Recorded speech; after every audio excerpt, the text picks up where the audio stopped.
naqd pul rad qilinyapti, tan olinmaydigan bo'ldi.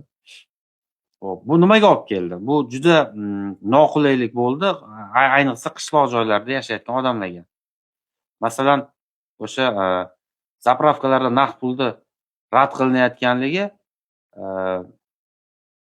O'zbekistondan o'tib ketayotgan boshqa davlat fuqarolari avtomobilda bo'lsa, ular benzin ololmay qoldi, xullas qo'pol aytganda. Ular qiynalishdi, juda ko'pchilik murojaat ham qildi. Bu bitta o'sha minus tomonlaridan biri desak.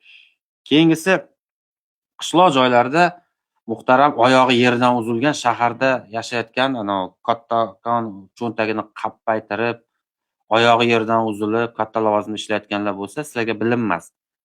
Siz chunki qishloq joyda yaqin orada bormay qo'ygansiz, yashamay qo'ygansiz. Qishloqda yashab ko'ring. O't o'ringda tirikchilik uchun 1-2 bog' yoki press o't soting tirikchilik uchun. Tovuq boqingda tovuq soting. Mol boqingda molni sutini sotingda kundalik. Ana o'shani siz qanaqa shaklda barter qilasiz? Siz naqd pul shaklida oladi u yerda qishloqda odamlar hali ham.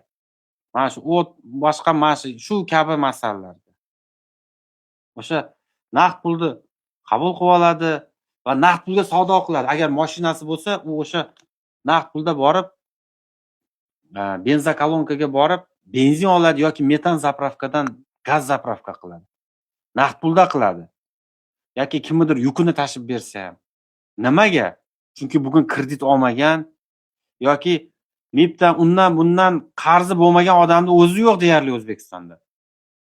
Qishloq joylarda odamlar qo'rqib qolgan plastik karta saqlashdan. Nimaga? Chunki uni o'zidan so'ramasdan kartasidan unisi yechib oladi, bunisi yechib oladi. Sharoit qilib qo'ydik.